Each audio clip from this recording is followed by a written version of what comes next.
Assalamu alaikum hormatly vatandaşlar. Saparaga salamu alaikum. Aleyküm halbrat.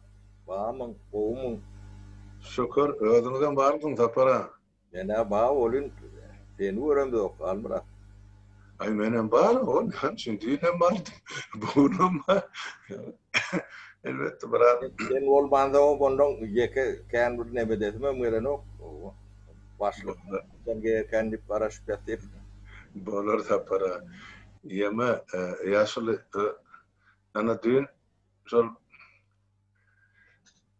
Merkez Asya devletler hem de yuvaş akyan sevitlerine yaşayan devletlerin novattakiyen emir meclisi oldu. Önkü meclisi veren prezidentler katlaştı. Bu meclisi Türkmenistan tarafından yankı iktisadiyet ve maliye ministerlerinin vekilleri katlaştı.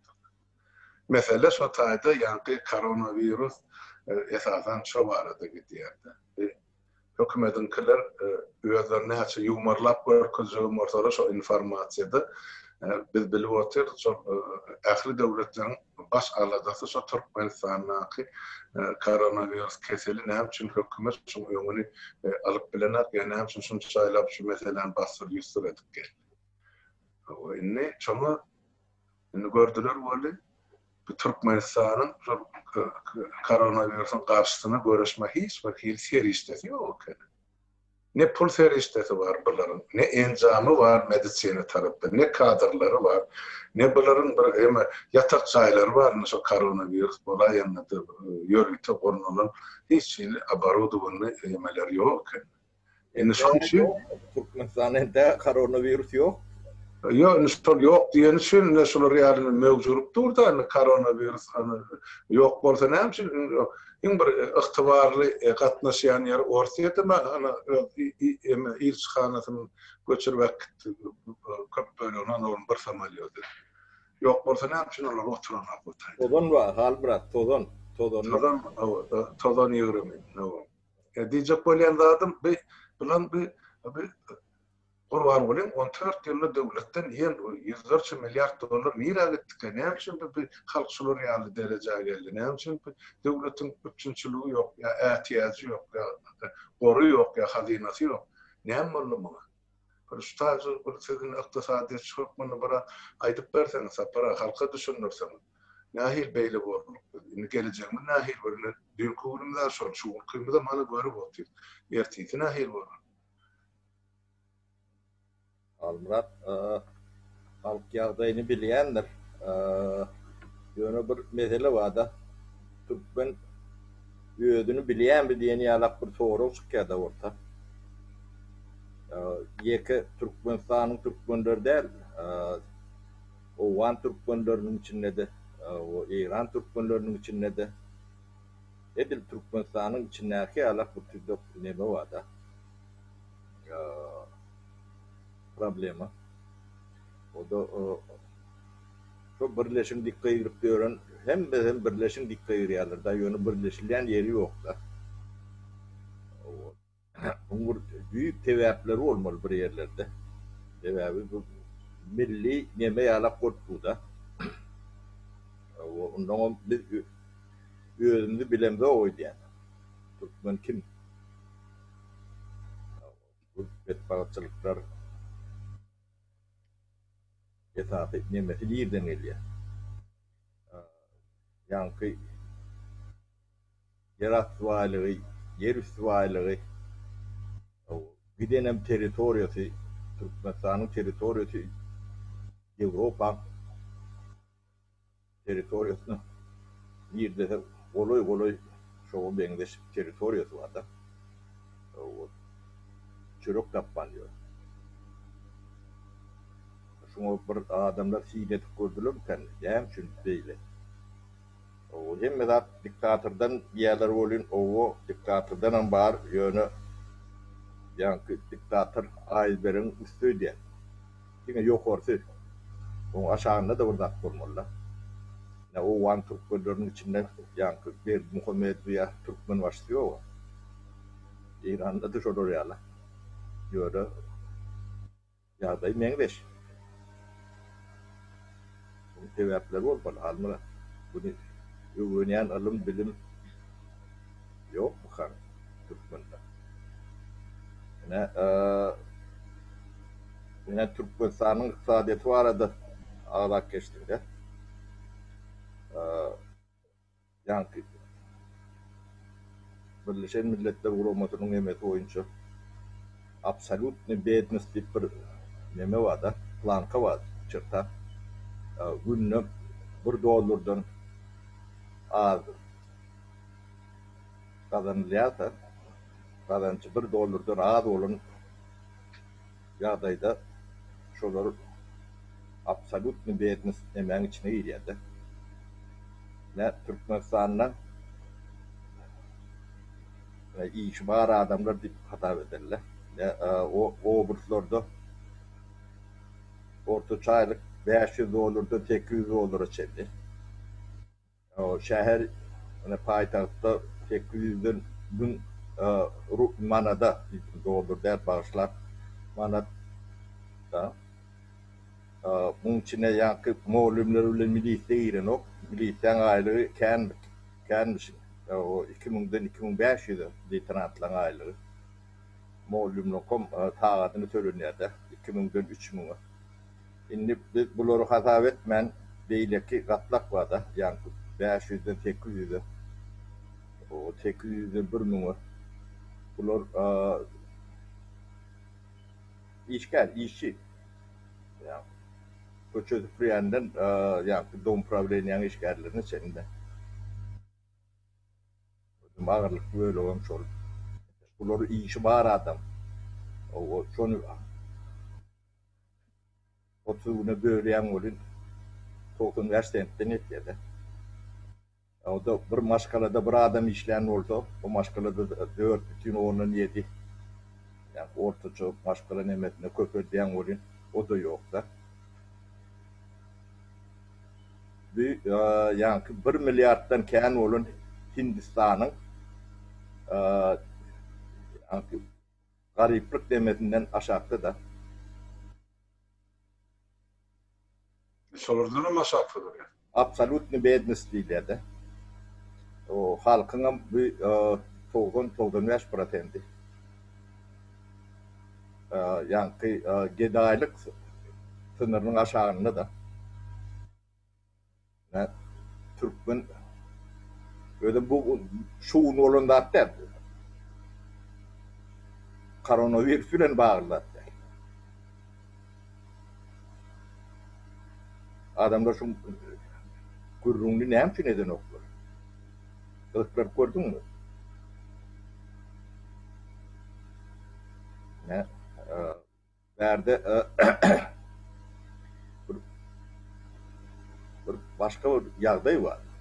Gördüm ne yerken yetse yönü ekrançılık yerin toğun prezidenti. Şoru vatan. Yani bizim vatanımız, toprağımız deyip görünlememizin 95%.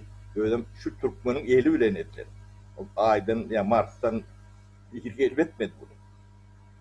Almılar. Biz öz elimiz bile nettik. Halk kol verdik. Değerlerde fikir eder yalak.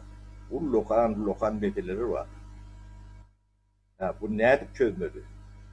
Bu ne edip çözmeliyle vurduğum yoktur.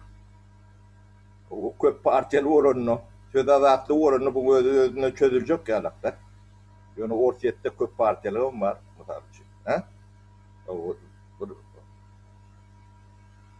Söz azatlığım badiysen olacak. Kontrolün aslında olsa da onu da var. Ehli Sovet Respublikalarını Pribaltika'dan alan hem yerine 3-4 partiyeli söz azatlıklı yerler var da. Yani şon nemeti esası çözüm olmadı. Yani şu zatları fikir ediyorlar mı kendi adamlar? İki yaka vardır elbette bu zatların analiz edip oturuyor. Köpçülük derler. Yok, biz tribunlardan eşitemiz yok.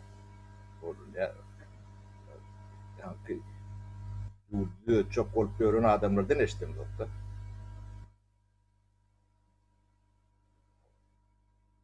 Biz özümüzü bilemzok, tanamzok. Türkmeni tanan o. Öz ýagdaýyny bilen o.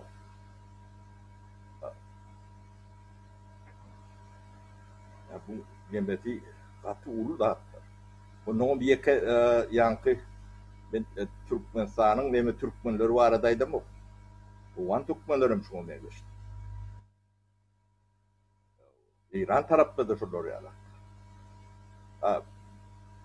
Biraz şart iki ýokary, biraz gowrak yerleri bolmagy mümkin bolun ýöne etaat nemeleri.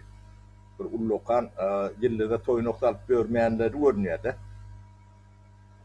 Bärde bir ullokan mesele ýatan bolmaly. Anlar.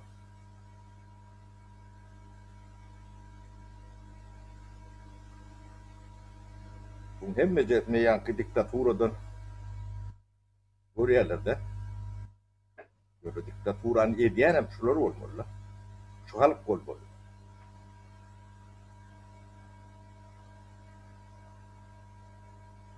Bu aşağını bilmedim ben bu kesinlikle şu mesele giymekten çekinýän de ýöne etaat meselelerin birini ýarymly şoňa täsir edýänni anyk görýän de özüm. Bu büyük sebäbi benim pikirimçe ya kendir o sebäpler ýöne şonuň iň esaslarından biri. Bizim medeniýetimizi milli nebämizi daşıyan inlerimizdir, gıybetlerimizdir, ezelerimiz, bu yolumuz. Yine şolun soğudu kalman, bizim soğudumuz antat kalmaz. Biz hiç kimden mayvuz.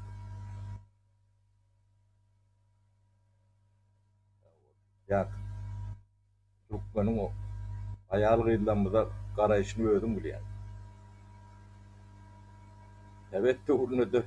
Yani 8 klasy zordan neme diýerler soňun boku öğrenokdur orada. Evet de urnu. Atly araly bolçu 9-njy 10-njy klasy getirýärler de. Benden Garadamakda okudum da.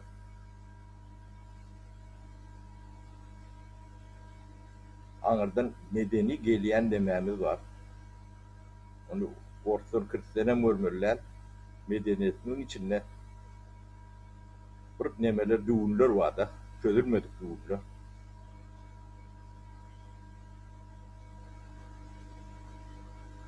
Şular ýalak neme vardır. Ondan o ýanky o demokratiýa gowy zat, dogry zat. Oňa hiç şüphe neme ýok. Ýöne ne Moskova'da Türkiye demokratiya var. Keharatlarda demokratiya beýleki yerlerden hem kän kök partiýalygym var, söz var. Ne Şweýçarda da şonnalar. Ýöne bir zady deňeşdirip görüň. Şweýçardan halky 9,5 milyon.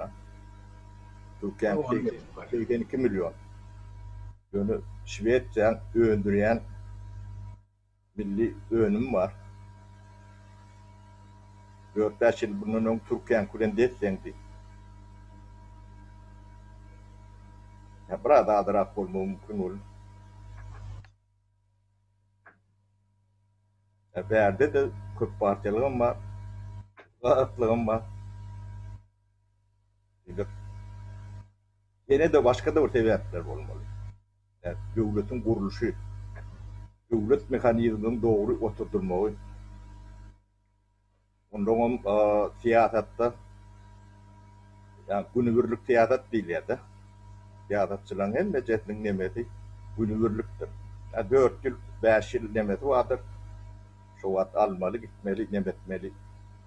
Ýöne döwlet nemesinde 30 ýyllyk, 50 ýyllyk udok nemeli planlar, programmalar bolmasa öten döwletden demelerini yetmek katı kıyınlar. Diýip hökümet, döwlet diýilen zadyň birinciden tapawutyna düşünmelidir. Onuň döwlet mehanizmini dogry, efektiv oturdurulmasyny düşünmeli. Onu nädip etmeli?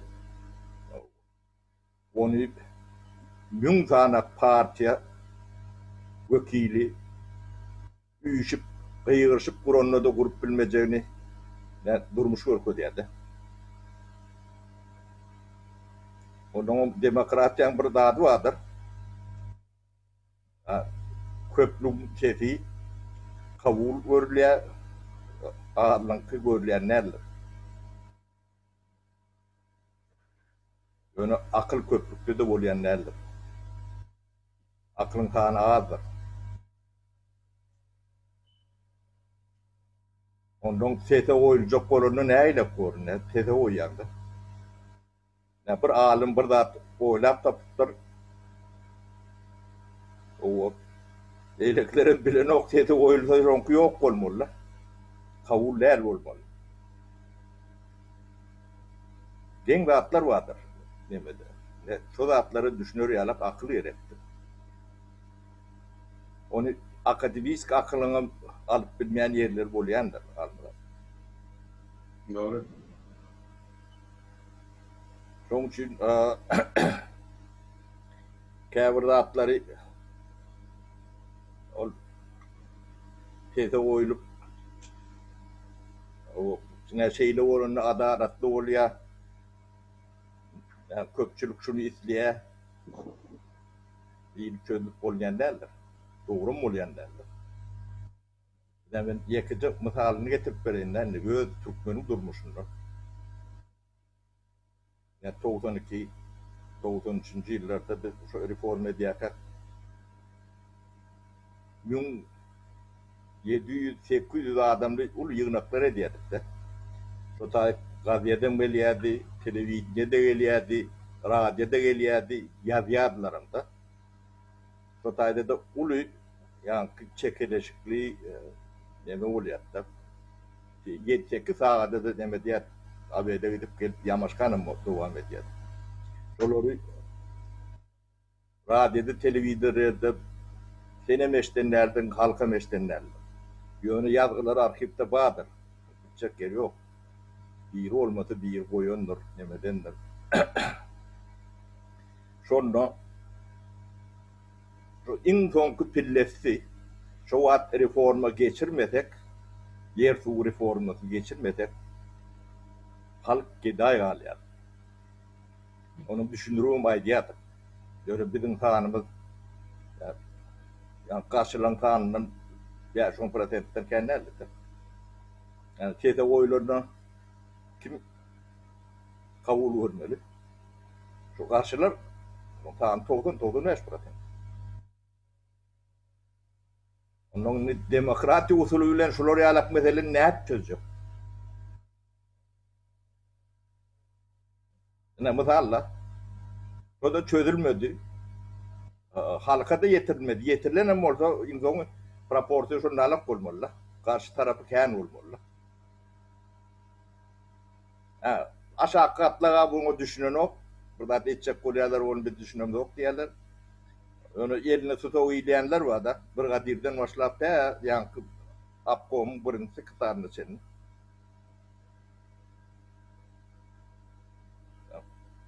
Kantor işgärler var demeler var. Şu wagt ýöne ellerine tutup var. Şu köýdüň görýändirler däl.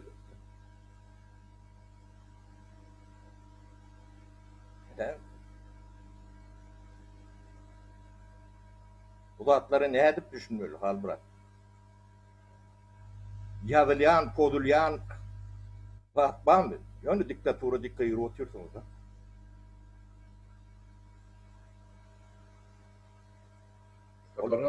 Hemme zat diktaturada däldir. Halkyň özüni, ýa-ni özüni bilen zokdur. Bilmek üçin onu öwrenmek gerek. Bizde şonu öwrenýän gylym bolýar. çok gerektiğini düşünen adamım. Ben ada taşamam kalbura. Yeme de ne satılsaktan da para berdi. Görüyorum biz bir o saysak elmeden bir vızıvanya koyulan halkta. Ya hilim orada biz birinciden bizim klimatımız sunyal, hava şartımız elmeden bir kısmını anlık tomtumun jokuruma ısı. Su yok, köplerde. Elmeden asırlar boyu uçup onuk beri Türkmen bir çarvı halk. İsrail ondan elbet. Halbura, İsrail'in yağdayı bizimkidene berber. Bizimkidene kıyın. Yok, o taydağlı bir millet vardı. Bizde sol yoktu. Para. Bizim İsrail'in nimetini seyredip gördük. Ne için şurada? Olan mümkün molya. Ne için olan halka akıllı da. Ne sen yani kaydamı gelip durdu. Onun eceleri ılımlı bilimli. Onun çağa terbiye veriyanem ece olup durdu. Esasına geldik şu mesele. Bizde orada ne mi diyorlar? Ana hele oturutaydan. Yine doğrusu molya bolluk oturdu. O çağı olurluktan pahta meydanı çala olursa da erkek kızı ya oyunun izini yatıraktırdı. O buradan dışarı çıkan pasportta Türkmenleri yani 60. yıllarda paylaşıp başladı. O zaman eline pasportları yok da bu halk. Tapara ben düşünüyorum sen haydi yani hem adını öyle ne maradı yani şu derecede fikir yöretip bilecek bir orta çıkıp bilecek şahsiyetler benim görümak sen görmeyen olsan benim görümak sebep bizde bir zat var da burnundan reyirsin göresi gelen aklay böyle şu durmuşumuz var tırlanıp gidip paraya böyle yeterli. Kanunun vaat çözür diye. Sana vaatın neyse asır geçip otu. 8 asırlap eğer bizim devletimiz olmadık olsa partiye vuruş tecrübesi olmasa bizde hükümet çalışmak tecrübesi olmasa onun diktatörü emele geldi. Doğru. Dine bir niyattı meseleye kurban oldu da. Mesele bizde. Halkta. Şu ikimizin nesilimiz dik duran vardı son ikisine karşı. Bu günlere halk düşmez de şunun kıyasla gelmezdi. Absolut yok. Bol bilmeyecek zatlar. Yani şu ılımlı, bilimli, Sovet zamanının o institutun, üniversitenin kutoran adamı, sesini çıkarma, yüzüne aşağı sarıp durdular niyazı. Bol, öyle başka ne mi değil mi? Nebe Hal Murat ortiyette niyaz kom yok. Ona ratiyette berdi bu Muhammedov'um yok. Köp partiyalığım var. Söz avatlığım yok deyip bolan okuyonu var. O Beyleklemeler'de de var, Azerbaycan'da da var köp partiyalık. Rusya'da da var, Ermenistan'da da var. Tataristan'da da var. Bizde de var. Yönü boronu o işte. Yönü deneştirip göre, yönü yankı durmuş şeritlerini. Taylarda burada atlar bağır halmıda. Yok bağdır elbette. Halkın mentalitesine de bağlı olup durdu. Burada. Yine esasında evet devlet kuruluşundan. Ortayadım devleti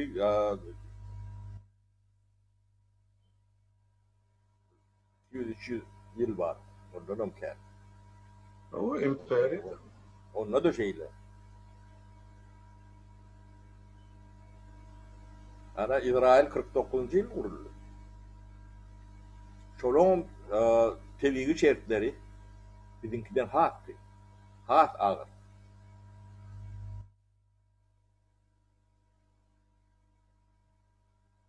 Ana dünya toynoklar ya. Atom bombasına çendi var.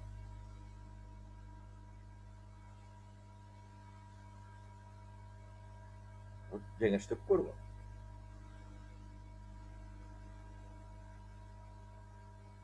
Ne onun doğru burada etcek olsa yani ne doğruluğun fanı kendine yani tüyt mi edecekler? Edve mi atıyor? Edve mi atıyor? Bilende yaşlı metip olunu.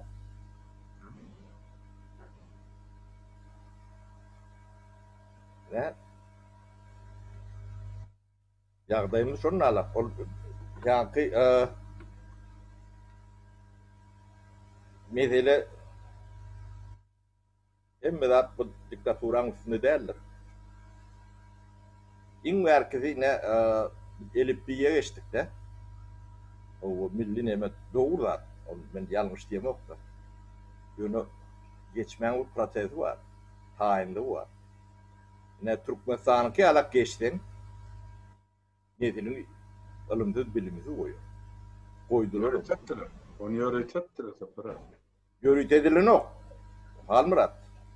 Halkın talabı bilen. Şondan ben kahraman deyip görünür var. O geçirmeli. Yönü birinciden o teri işleti.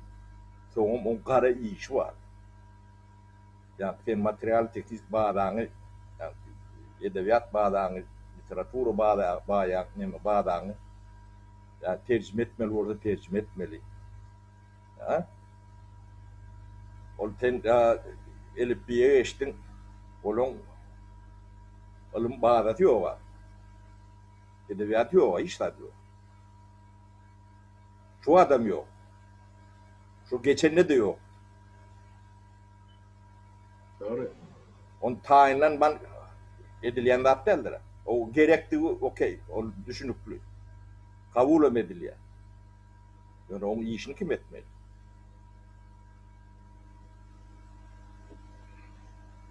Ne şu adam ne şutaydı? Diktaturan ayırdık. Adamlar ütkeni o var. Yani şu adamlar bilen sen devleti kurmalı. Nerede kuracağım? Ütköş koruyor diye. Düğün çörüğünü tapmayan oradan buğunun tapatım yok.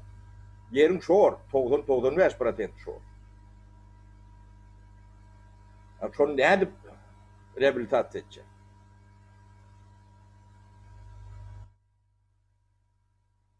Onun hünerli adam yok.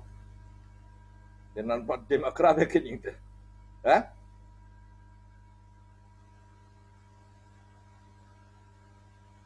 Bu adam kara iyi işi vardır.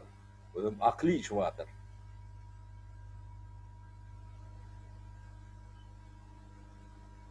Ha, sonra bir de yaşları yedip başladı o tiyatrada boş başladılar da. Ben bir dedim o tıka çıkın dedim 25 ne senin. Diktatör ne ayrıp demesinler o siz belki verip görün var yalak olmasın. O var bela şu diktatüra da olsa şu yankı demede olsa kan tutsa onun kurban geldim kurban ullu olsa onu ayırsınlar. Ha 20 yaşından sonra ayırmasanız siz 30'a gitmeli oluyorsunuz. Yaşları yol açarsınız. Yani onu kabul etmeli olursunuz. Tapara yansıyan ayıttın da ya son. Böylelikten belli kahve. Dedim ben bir çala geliyor Halmurat.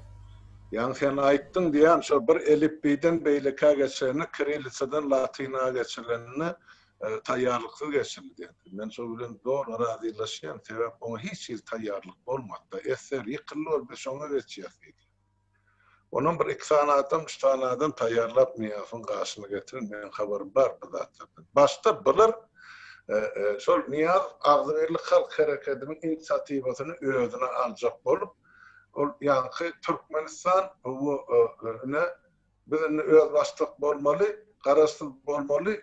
Şol gününe başlayıp hemen akli teknik dokumentasyonu beylekini dili dine Türkmen diline geçirmek Rus dilinin duran yerimizde yüz önermelidir. Yani Ağzıverli'nin öne süren ideyasım şu, talapım şu. Niye sorardan korktu mu, ne emetti mi? Yani yukarı seviyede çıkardılar, onu halkın bilene belki senin bileyenlersin. Yani şu tayda çıkış edip ayttık, şu zatlar boluna, şu zatların tayyarlığı gerek. O biz geçmeli, öz dilimiz olmalı, devlet dili olmalı.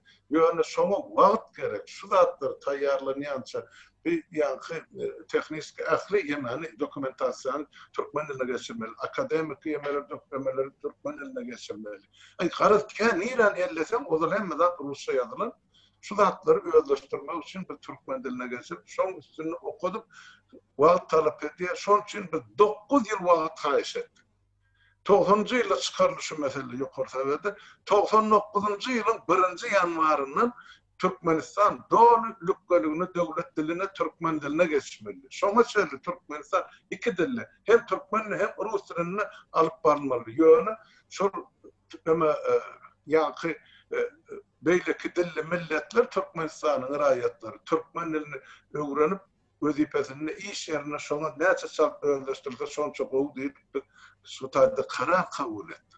Şoň üçin açykça ýani iki sany Türkmen terjemesiyle Türkmen diline öwrenip Borlu suatlar zaparary. Şu kanunem kabul edildi. Ýöne häzire çelli hökümetdekiler yarım ors yarım Türkmençe gurlap otdy. Döwlet diline äsgerýän adam ýok. Döwletine halkyna äsgermedik nädip döwlet diline äsgerse. Ol şular ýaly. Ýöne sen aýdýan hakykatdan şol ýa-ki bir jenaýatyň urusy göni şol latyna geçirme. Olam nähil latin şaharpyny öldürçe tapdy beýlekin onça tapdy. Şol niýazy ýarynjak bar mene 2 tane adamy getirip elini oklandy atlap.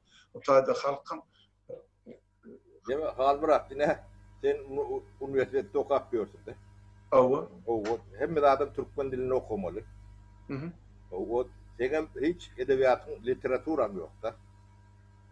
Yani salgınları yalak demedir yalak. Yani ben okumak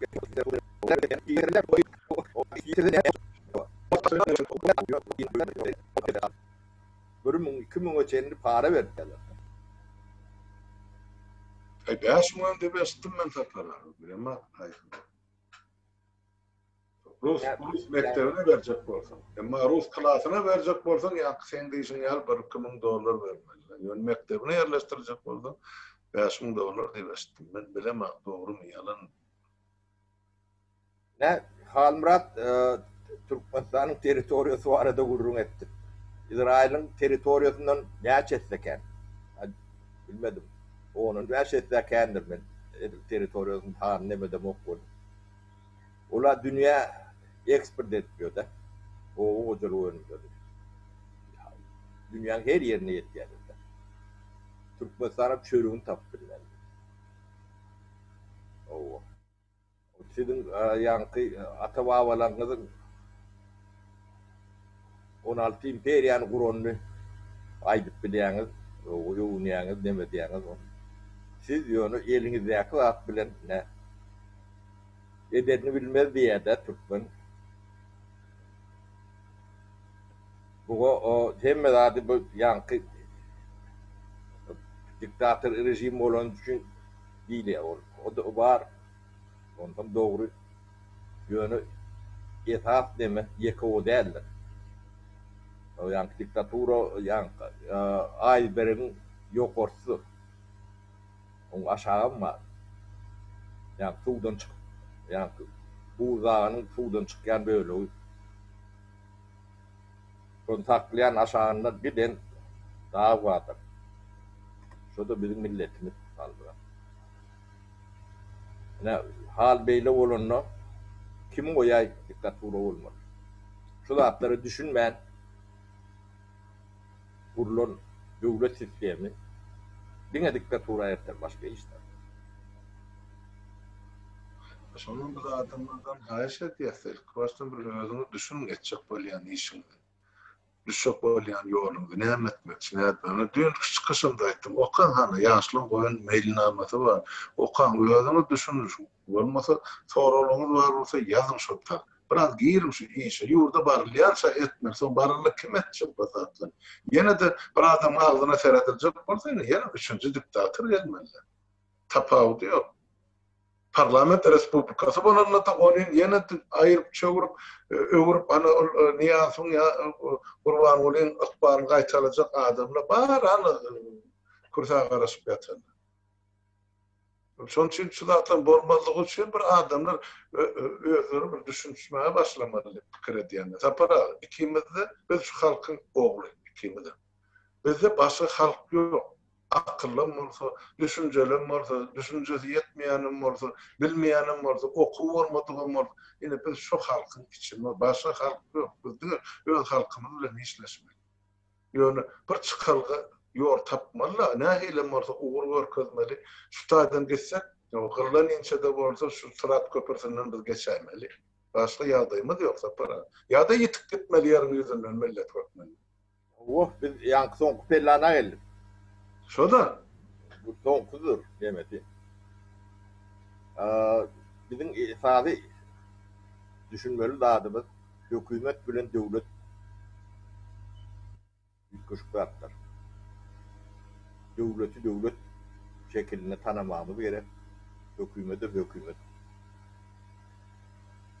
İlki devleti vurmalı. Devletin mekanizmini vurmalı. O da akıllı olmalı. Onu siyasetçilerin kuracak işi değil. Siyasetçi diyen adamın yani siyaset diyen zat başka dattır. Onun içinde akıl ağabey oluyor. O sıfayçılık vardır, tüyücü dillik vardır. O halkın diline vurlap bilirler. Demedik bilirler o yönü devleti akıl vurmalı. Devlet mekanizmi.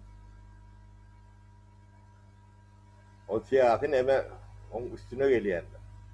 Şu mekanizmi bolmadık devletin götüşen başka oluyorlar. Yani Türkiye'ni Şüveyet'le bilen değer korkulunda. Türkiye'de ötüşüm var. Uluyu yönü yani Şüveyet'le ya Finlandiya bilen değiştirerek değerler. Küçük devlet bolun yönü çok veriyen önümünü. Şuna göre önüm veriyorlar. Devlet kuruluşu ya şuna üç vermez. Devlet kuruluşunun içinde de bilim esası neme bilimdir. Bilim olmayan eşirete yetip olayanlar. Cahillik bilen gidecek yerimiz yok. Yani biz özümüz tanımalı. Özümüz tanıman bu zatları çözüp bilmiyor. Ya, tanımamız için buluşmamız gerekti. Fikir alışma, fikir. O siyasetin emedeni, bu fikir bilen siyasetin emeğini karıştırma. O demeleri biz kendi geçtik. O siyaset başka dattır. Yani akıl bir yeri büyüşürüp şu akıl bilen bir işler çözüm tapılmasa o da ağırlıktır. Bir probleminde de etkenlerdir.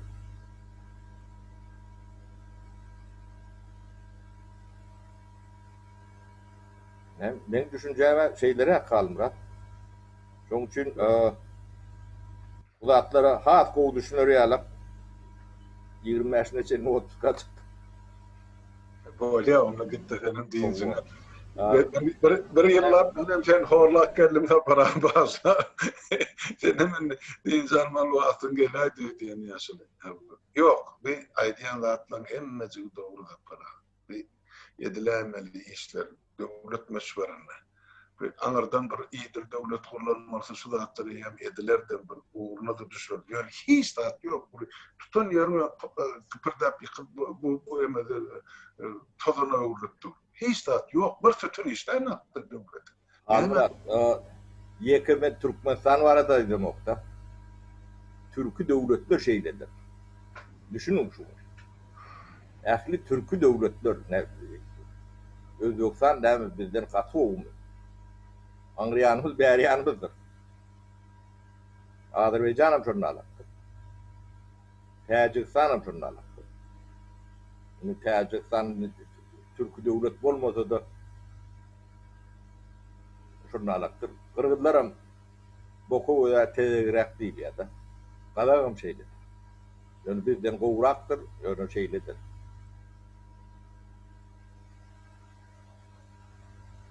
Türkiye'de şeydir.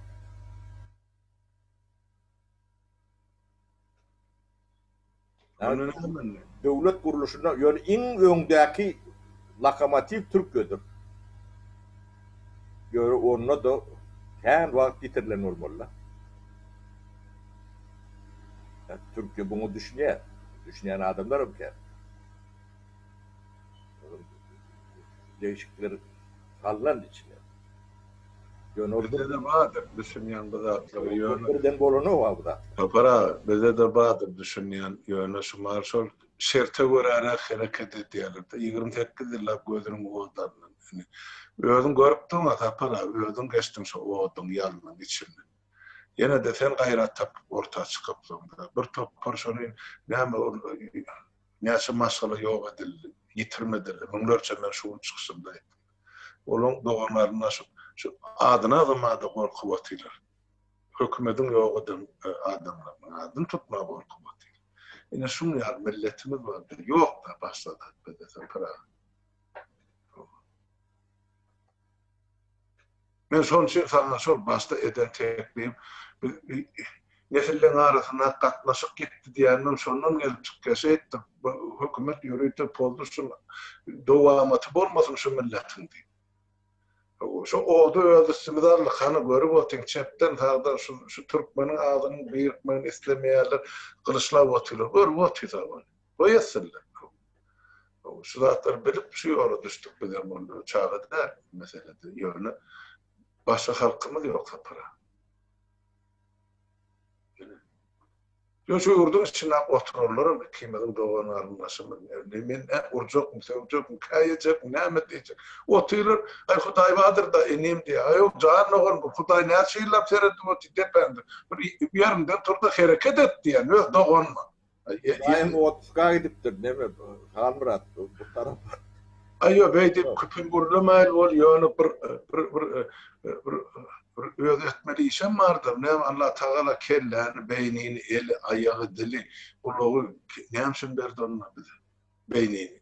Ulunma çok borsa. O bari işi Türkmen nedir? Demi Halmurat, o dünya yetmeli. Öyle millet özünü tanımalı. Kepin tüm yok geri. Özünüzü bilmeyen, özünüzü öğrenmeyen kendimizi, artık yerimizi, biz o tarihe salgınan yaz, okey, o tarihimiz var. Başka hiç millette yoktur şular ya renkli tarih. Onu da kuğun yaz, neme diyat, yani bizim hoşlandığımız nerede tarihe? Biz ne emettik? Biz ne emettik? Ya itaat mı be? Yo, biz diysen, onun yerine de sen özüne sonra böyle, azı saparakîn ne emettiniz, hükümette işlediniz, oğurla dikkat ettiniz, yüzüne deyip dururlar var içinde. Özeden aydan attı, bize yapışıyor. Canım o bark etti kızlar vardı, halkının sonra diye, benim başı ne emet diye olur, saparak. Ne diysen hemen hükümetin kılar üstüne cevcaktı. Yok, Nasıl olmuş sonra yeterli. Demedi saparıklıyım oldu ya Halmurat oldu. Okey, onun bu zatlara katışmanı bilir, gidinden düzüdüm. Yani bizden sonra 25 yıl işleyen adamlar var. Olur da hiçbir neme yok. Şu zatlar hem beceri. Bizim dövrümüzde buraya karşılığım yok. Sen yurttan çıkkaydandan son halkana makaronu ve un etip çörek pişirdiler. Para onun bilmeyi gerek adım. Halmurat, şu vat in sonku pellesi, ödem mümkünçülüğün in neme şu doğru vaktidir. Ödem şu geçirilen olsa, ehli sovet, yani post-sovet demesinde in ilki in govu devlet oluyor. Çoğu adam kovdu. Eyleklerden biz kovduk. Kovdat yok. O pişolun yönü. Beyleklere de seyredenle Pribaltika'dan kovduk. Şulara kömük veriyordu. O bizden hayiş ediyorlar. Günlep işgal alıyorduk da. Şu yönü tekstilini deme zavutlar, fabrikler yapıldı da. Bu yalaki işgalimiz var. Ulanın şuları deyip. Yani bir işte takraşad ettik da. Netip olsa yenim gönderle para yansılık dilek de olayım. Onu senem gitti dincin. 26 sana çelli benim sana can etmeyin. Verdi benim ödetmeli işlem var. Yok ben o dincim anam da o tayda da internet var hem de var. O ekrana çıkar. Onu görüşmeli adamlar mı? Hı. Görüşür. Men sodatlar gözüne tutuaydyň. No. Onun yeme bizim gıyıdlamız Amerika'daki gelin gıyıdlamız 22'sine miting tayinliyorlar. Awa. O şonu aydıp berayteniz dip demettiler. Halmırada ayıp Halmırada abi üyet bersin dediler. Yo harmada özümüzde yança senin yanında gepleşimi koyup yetişmedim yani yazdım yazgıda. O bar o tayda aytım ola çağrına yan beyle kıydı bilen bilelikte geçirecek diye aytdı da adımlar gelse o şonu çağır setseler o sana da ayttırır, bana da ayttırır bu. Mene öz yemen sahipamda koydum ana o yaşlarım koyuptur yemedi Türkmen sesinin nasıl çağırlı. Bu hakikaten vatandaşlar kimin vakti bar olsa, eli boş olsa, ana New York'ta 22. sentyabrda yerli bilen saat 9'da Birleşen Milletler Kurumasının baş kabulhanasının ya ofisinin önünde miting geçirilecek. Mitingin maksadı şol esası mitingin çok edilecek talep şu tayda siyasi tutsavları azatlığa çıkarma. Neçe adam var? Bu tayda şuun kuun, oğudan nepedemiyene bizi bir yerde, biz onu bilemde. Niyasın dövürünün var, onunlar çağdım çığıratırlar türmelerde. Yani şuun kuun, hiç olmağını soruldan kim diri var, sonluk tutulurlar, bastılarlar, kurban olayım zamanı. Hiç olmağını sorulur, azatlığa çıkarmak için bilen bir edilecek bir adım vardı. Bir katı ulu bir neticesi bolar dip ben aytıp biljekler ýöne şuň bir ähmiýeti bir adam käçilik tarap nukta nazardan insan perwerlikden gaty ullukan zat. Biz şu zatlara duýgudaşlyk bildirmemiz gerek. O hökmen men dogonum ya ýene birinin dogon oturan ya enis agasy der. Hemmemizin kuşul şu taýda şu türmede bir gün ejir çekmäli şol adamlar rowa görmek gerek käse bolar siýasy tutsa. Ya da din akdiyetlerini yerine getirirlik için hükümet şular turmaya bası. Namaz okuması nimet, mesela sakkal koyvermez. Kimin ne iş olur nimeti? Son için 25 yıl turmaya tutsa onu oturun yigitlerimiz var. Cenarlarımız var. Bir bolgusuz zat için daşımızın turması doğrultu. Yani şu adamları azat etmek için geçirilecek miting. Gayrat edin vatandaşlar, yağdığınız mümkünçülüğü var bolsa New York'a gelin. Yani şu bilenim, şuurlukça ben Tanrı yalkasına aydan sağ bolsa paraga sanatı, adamların oturup pikirlenişer vatandaşlar. Bir elçiliktir. Senden bilen ne vardır diyeti. Senin aydan sözün çölün içinde ya hayalık bol kalmaz. Düşünen adamla badır sapır. Sağ olun, sağlıkta görüşelim. Sağ olun, sağlıkta görüşelim.